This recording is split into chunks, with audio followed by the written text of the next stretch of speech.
Scriptures by Guru Maharaj Sri K.R. Santanam. Most important sadhana.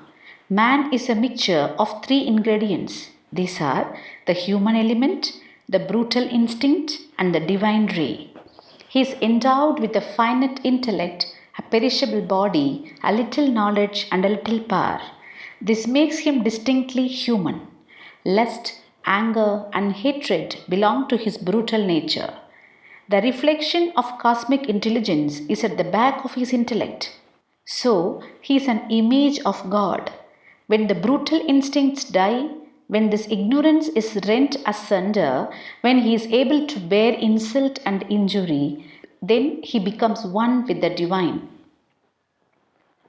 A thirsting aspirant is one who practices self denial. He always tries to feel that the body does not belong to him. If anyone beats or cuts him, either his hand or throat, he should remain quiet.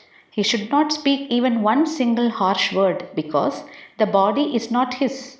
He starts his sadhana practice saying, I am not this body. I am not this mind. Chittananda Rupa Sivoham.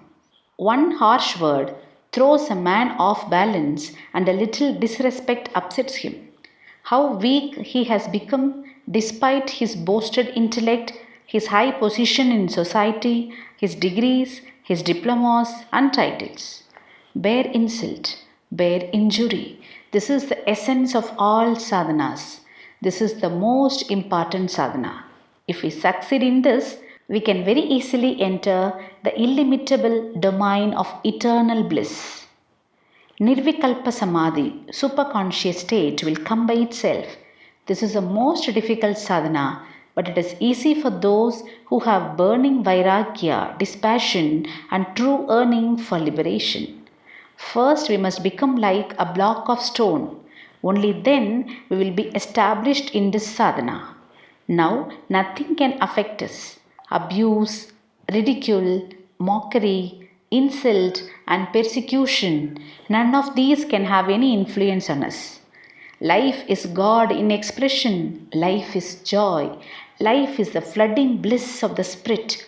Life is the fight for fullness and perfection. Life is a battle for attaining supreme independence.